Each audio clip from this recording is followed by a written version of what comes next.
Hello, my name is Javier Brum, and the work I will be presenting you today is entitled Towards 3D Passive Shear Elasticity Imaging Using Row Column Arrays, and is the result of a collaboration between Verasonics and the Laboratorio de Acústica Ultrasonora in Uruguay.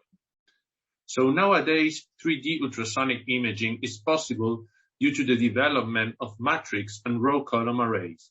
Moreover, in the work of Jenison, 3D elasticity imaging was recently implemented with matrix arrays using the acoustic radiation force of ultrasound as shear wave source. The main drawback of matrix arrays is that they require large number of channels and data to be processed.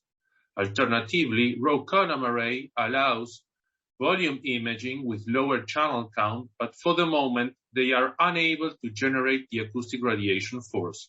So to overcome this limitation, there are two possible approaches, either using external vibrations or the shear waves naturally present in the human body to conduct a passive elastography experiment. In this work, we propose to use row column array with a noise correlation approach used in passive elastography for 3D elasticity imaging. Experiments were conducted on a gelatin-based tissue-mimicking phantom consisting of two layers with shear wave velocities of 2.7 and 4.8 meters per second respectively. As done in the works of Brum and Galot, we used finger impacts over the phantom's accessible surface to recreate the physiological noise and to study the feasibility of this approach. So first, a complex elastic wave field was created inside the phantom by randomly tapping it with the fingers during 2 seconds.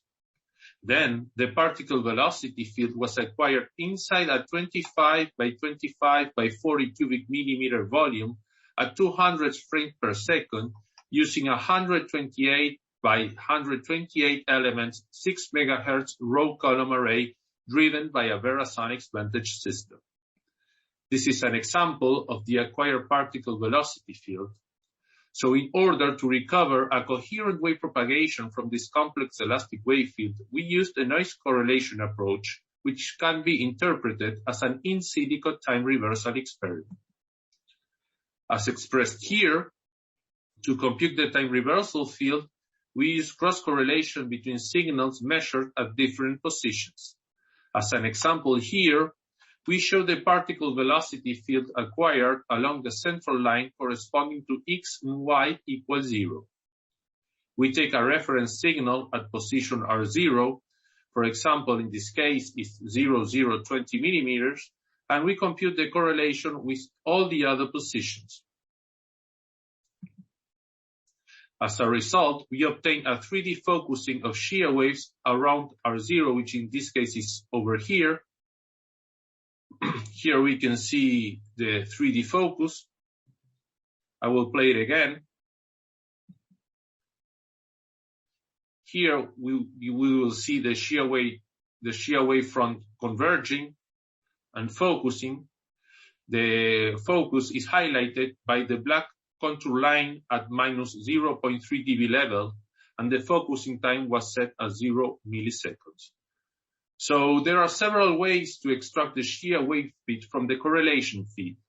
We can measure the shear wave phase velocity as waves converges, which is the phase method. We can measure the focus size, which is related to the shear wavelength.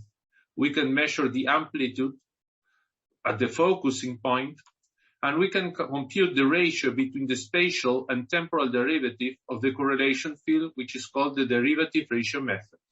In our experiments, generating a complete diffuse field was difficult because of the limited available surface for tapping and the short acquisition time. So in our work, we use the derivative ratio method, which is compatible with the field not being completely diffuse and is compatible also with low imaging rate modalities. So the derivative ratio method was first proposed by Cathelin in 2013, and it was further refined in 2020 by Semsemi, who incorporated near-field effects to the inversion. The idea behind this method is the following.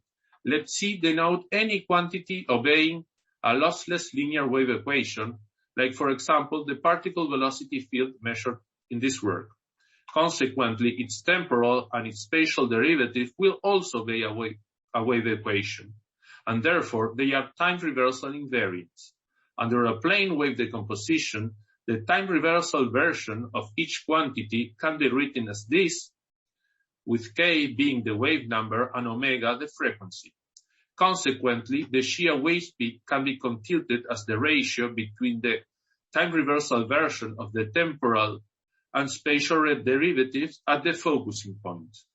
Because time reversal is a match filter, another advantage of this method is that it uses the maximum achievable signal-to-noise ratio of the particle velocity field. So for the inversion, the following steps were taken. First, we measured the particle velocity field. Then we computed the 3D gradient and temporal derivatives. And then for each position, we computed the autocorrelation. This is the time reversal field of the derivatives. Finally, we applied the derivative ratio method, which in this case, we incorporated the 3D information given by the spatial gradient over here. And here is the result. On the left is the V mode, and on the right is the Shia wave speed images. Both layers are clearly visible, and from the Shia wave speed images, mean Shia wave speed values of 1.5 meter per second and 2.6 meter per second were found for the top and bottom layer respectively. These values are a little bit low when compared to our previous elastic characterization, and this underestimation may be attributed to guidance effects, since the central frequency of the wave field was about 20 Hz, which results in wavelengths comparable to the thickness of each layer.